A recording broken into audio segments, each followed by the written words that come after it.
Welcome back students in online classes. Students, last class के अंदर हम इंग्लिश का जो साउंड सिस्टम है उसको पढ़ रहे थे और लास्ट क्लास के अंदर आपने इंग्लिश साउंड सिस्टम के अंदर वॉवल को अच्छी तरह से पढ़ा है और वॉवल में हमने वॉवल का क्लासिफिकेशन पढ़ा था, जहां आपने लास्ट क्लास के अंदर प्योर वॉवल और डिप्थोंग्स ग्लिट्स को आपने क्लासिफिकेशन के अंदर पढ़ा। उसके जो साउंड सिस्टम है, उसके जो फोनेटिकल सिंबल्स हैं वो आपने पढ़े एग्जांपल्स के साथ। और स्टूडेंट्स, आज की क्लास के अंदर हम इंग्लिश के साउंड सिस्टम के अंदर जो कॉन्सोनेंट साउंड है उन कॉन्सोनेंट को क्लासिफिकेशन के अंदर एक बार पढ़ रहे हैं। और फर्स्ट ऑफ ऑल हम क्लासिफिकेशन के अंदर पैलेस ऑफ आर्टिकुलेशन और मैनर ऑफ आर्टिकुलेशन के बारे में डिस्कस करेंगे आज की क्लास के अंदर स्टूडेंट्स। तो स्टूडेंट्स, आप देख पा रहे हो कि आपके सामने एक स्लाइड शो हो रही है आपके स्क्रीन पे। एक चार्ट के माध्यम से हम इसको समझेंगे आज की क्लास के अंदर। आप चार्ट में देख पा रहे हो आपके पास प्लाजिव, फ्रिकेटिव, एफ्रिकेटिव, नेंसल, अप्रोक्सीमेंट आ रहे हैं। तो स्टूडेंट्स, आज की क्लास के अंदर हम पैलेस ऑफ आर्टिकुलेशन और मैनर ऑफ आर्टिकुलेशन के आधार पे जो कॉन्सोनेंट साउंड है उनका जो क्लासिफिकेशन किया गया है उसको हम अच्छी तरह से पढ़ेंगे, जो कि आपके कॉम्पिटिटिव एग्जाम के लिए भी बहुत महत्वपूर्ण रहेंगे। और आपकी जो बीएड के अंदर जो सेकंड यूनिट है स्पीकिंग की, उसका एक इम्पॉर्टेंट पार्ट है। उससे रिलेटेड आपके एग्जाम में जो साउंड सिस्टम पूछा जाता है वो पैलेस ऑफ आर्टिकुलेशन के आधार पे पूछ लिया जाता है, मैनर ऑफ आर्टिकुलेशन के आधार पे पूछ लिया जाता है। और इंग्लिश का जो साउंड सिस्टम है, मैंने आपको प्रीवियस क्लास के अंदर भी बताया था, काफ़ी कॉम्प्लेक्स रहता है, इसलिए हम स्लाइड के माध्यम से पढ़ रहे हैं इस चीज़ को। और आज की स्लाइड के अंदर हम जो इंग्लिश का जो कॉन्सोनेंट का जो साउंड सिस्टम है, जो कॉन्सोनेंट है, उनको हम अच्छी तरह से पढ़ रहे हैं। और बीच बीच में मैं आपको इसमें कॉन्सोनेंट के कुछ सिंबल भी बताऊंगा और इसमें सिंबल्स भी हमने मेंशन किए हैं और एक अच्छी स्लाइड तैयार की है। स्लाइड के माध्यम से आप इस चीज़ को बहुत अच्छी तरह से समझ पाएंगे। तो स्टूडेंट, स्टार्ट करते हैं। सबसे पहले आप देख पा रहे हो प्लजिव।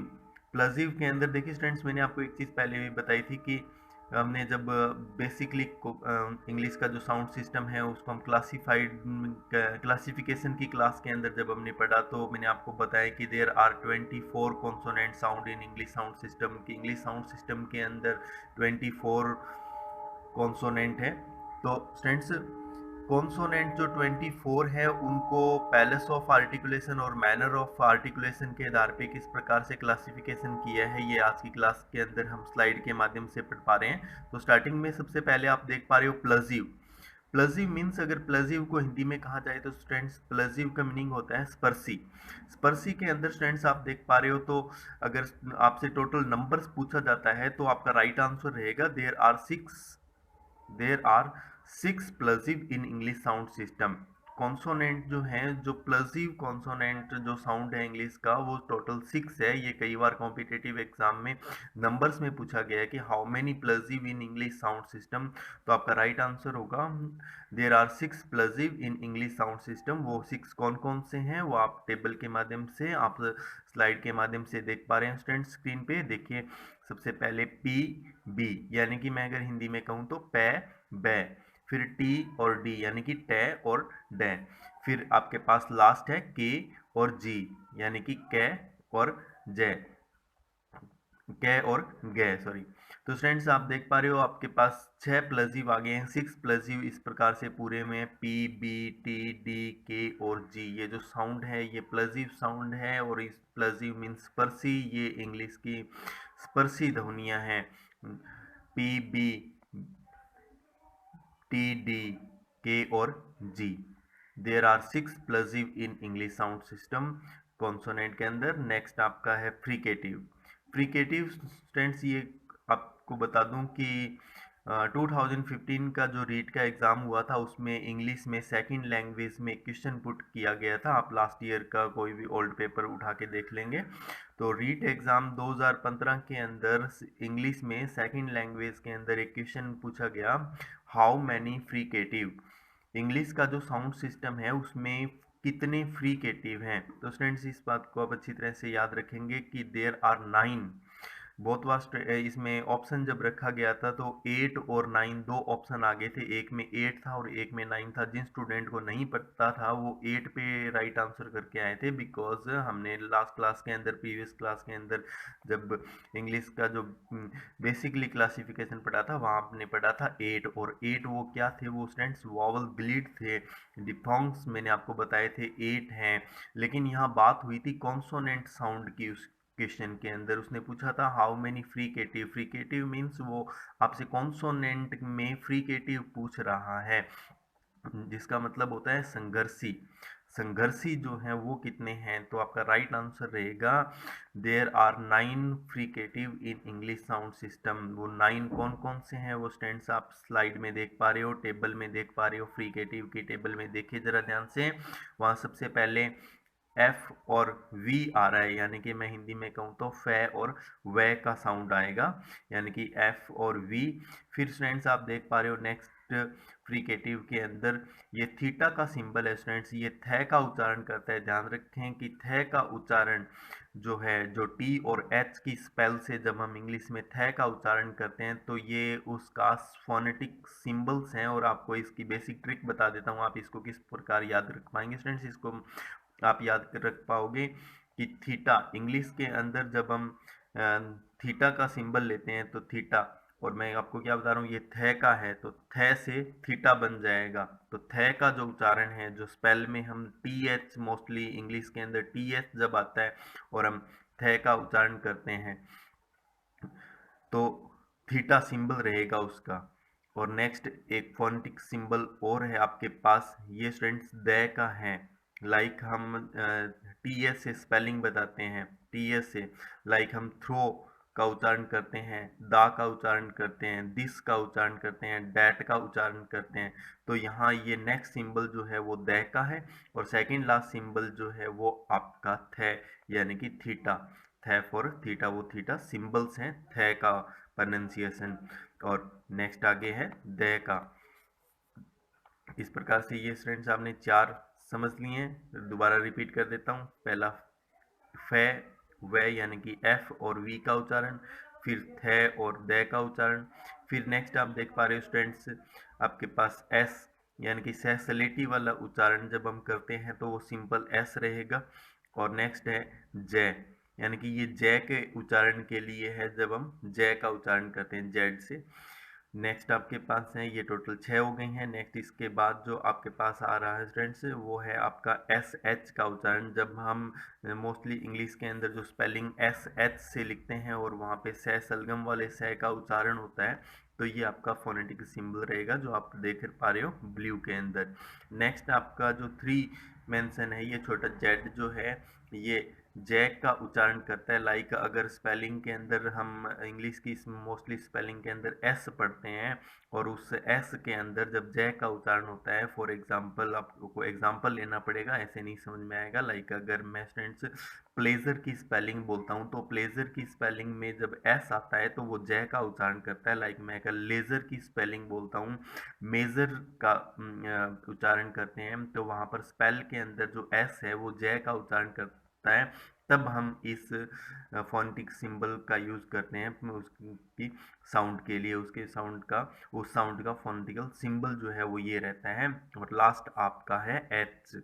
तो इस प्रकार से ये टोटल 9 हो जाते हैं। एक बार दोबारा रिपीट कर लेते हैं। एफ वी, थे और द, से और जे, और शे और ज, और लास्ट आपका एच। ये टोटल 9 आपके फ्रीकेटिव हैं। स्टूडेंट्स आपको अच्छी तरह से समझ में आए होंगे आई थिंक।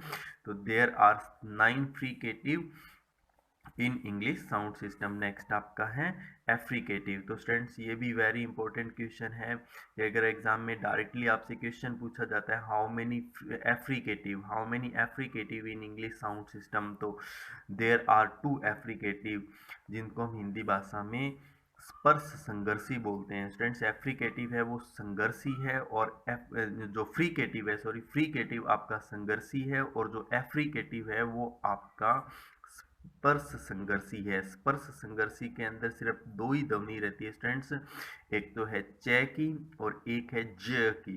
तो स्टूडेंट्स ये जो टी और उसके साथ जो सिंबल आप देख पा रहे हो, ये पहला सिंबल है, ये च का उच्चारण करता है। लाइक अगर आप सी एच से कोई भी स्पेलिंग लिखते हो, लाइक आप चेयर की स्पेलिंग लिखते हो, तो चेयर के अंदर मार्च लिखते हो, MARCH, मार्च के अंदर। तो स्टूडेंट्स जो च का उच्चारण होता है वो उसके उच्चारण के लिए ये सिंबल यूज करेंगे। और नेक्स्ट आपके पास आप सिंबल देख पा रहे हो डी और उसके साथ जो जेड है, वो स्टूडेंट्स जय का उच्चारण है। लाइक इसको समझने के लिए भी हमें कुछ एग्जांपल की जरूरत पड़ेगी, कुछ स्पेल की जरूरत पड़ेगी। लाइक अगर जी है इंग्लिश के अंदर, अगर हम जी से कोई स्पेलिंग लिखते हैं तो वो दो उच्चारण क्रिएट करता है, एक ग का उच्चारण क्रिएट करता है और एक जय का उच्चारण क्रिएट करता है।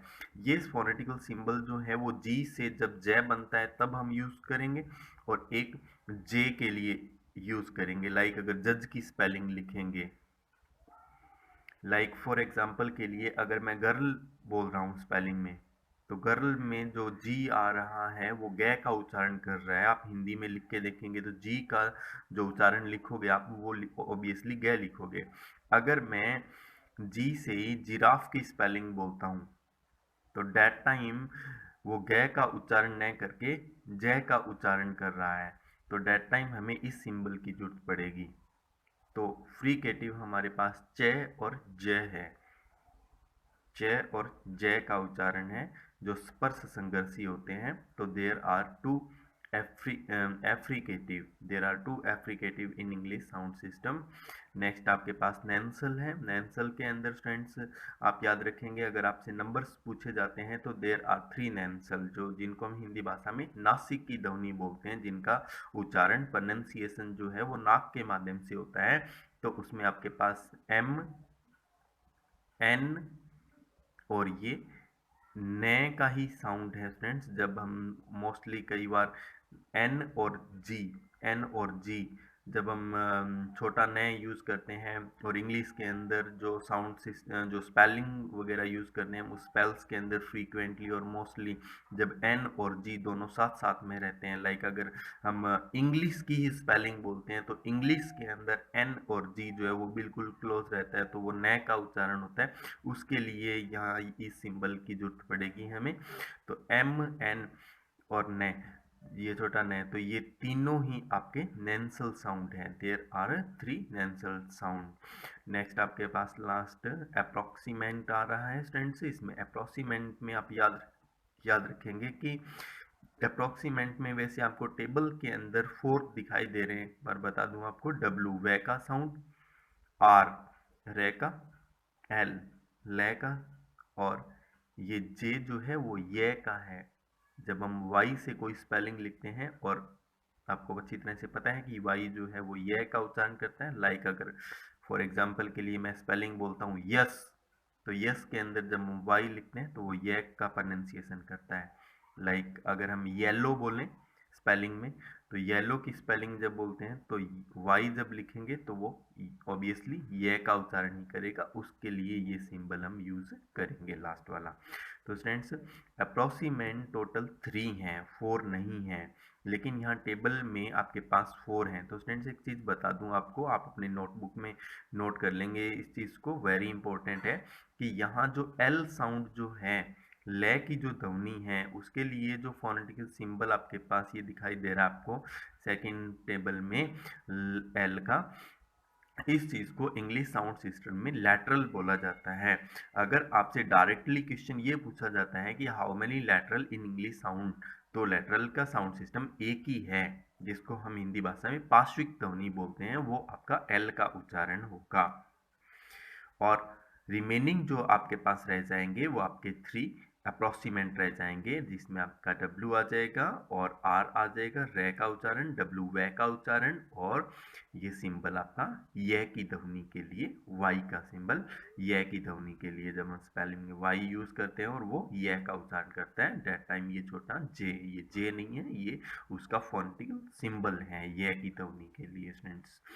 और एक आपको बता दूं वेरी इंपॉर्टेंट क्वेश्चन जो एग्जाम में फ्रीक्वेंटली कई बार पूछा गया रीट एग्जाम में, कि how many semi vowel in English sound system. तो फ्रेंड्स आपने वो इस क्लास से पहले लास्ट क्लास के अंदर वोवल को अच्छी तरह से पढ़ा है, वोवल के जो फोनेटिकल सिंबल्स हैं उनको आपने अच्छी तरह से पढ़ा है, वोवल का क्लासिफिकेशन आपने प्योर वोवल में, डिफथोंग्स में, आपको सेंटरिंग में, क्लोजिंग में, शॉर्ट वोवल में, लॉन्ग वोवल में वो आपने प्रीवियस वीडियोस के अंदर भी, प्रीवियस क्लासेस के अंदर अच्छी तरह से डिटेल में स्टडी किया है। मैं आपसे क्वेश्चन पुट कर रहा हूँ कि आप ये बताइए कि how many semi vowel in English sound system. Semi vowel, semi का मीन्स फ्रेंड्स अर्ध होता है, याद रखेंगे। सेमी मीन्स अर्ध, तो पूछा आपसे जा रहा है कि अर्ध स्वर, हाउ मेनी सेमी वोवल। तो सेमी वोवल में ध्यान रखेंगे फ्रेंड्स, इंग्लिश में आपका राइट आंसर होगा there are two semi vowel in English sound system. और वो सेमी वोवल कौन कौन से हैं, अगर आपसे डिटेल में डीपली ये क्वेश्चन पूछा जाए कि विच वन, विच आर, कौन से वो सेमी वोवल हैं, तो फ्रेंड्स याद रखेंगे, एक तो ये का उच्चारण, सिंबल जे का सिंबल जो है वो ये का उच्चारण, और एक डब्ल्यू से वह का उच्चारण, ये दोनों इंग्लिश में सेमी वोवल का काम करते हैं। तो फ्रेंड्स आज की क्लास के अंदर आपने कॉन्सोनेंट का जो साउंड सिस्टम है, कॉन्सोनेंट का क्लासिफिकेशन पढ़ा है। वो क्लासिफिकेशन आपने पैलेस ऑफ आर्टिकुलेशन और मैनर ऑफ आर्टिकुलेशन में देखा है, स्लाइड के माध्यम से, टेबल के माध्यम से। होपफुली आशा करता हूँ आपको बहुत अच्छी तरह से ये चीज़ समझ में आई होंगी। आपके कॉम्पिटिटिव एग्जाम के लिए भी ये बहुत इंपॉर्टेंट है, और आपने क्लास में इस चीज़ को बहुत अच्छी तरह से पढ़ा है, और आप इस चीज़ के नोट्स वगैरह बनाते रहिए। आप इंग्लिश की जो स्पीकिंग की जो आपकी यूनिट चल रही है, इसके ऊपर ये अब हमारी आज की तीसरी क्लास थी। नेक्स्ट क्लास के अंदर हम जो इंग्लिश का जो कॉन्सोनेंट का जो साउंड है, उसके जो फोनेटिकल सिंबल हैं, जो कॉम्प्लेक्स चीज़ें हैं, उनके बारे में हम डिस्कस करेंगे। Thanks for watching friends.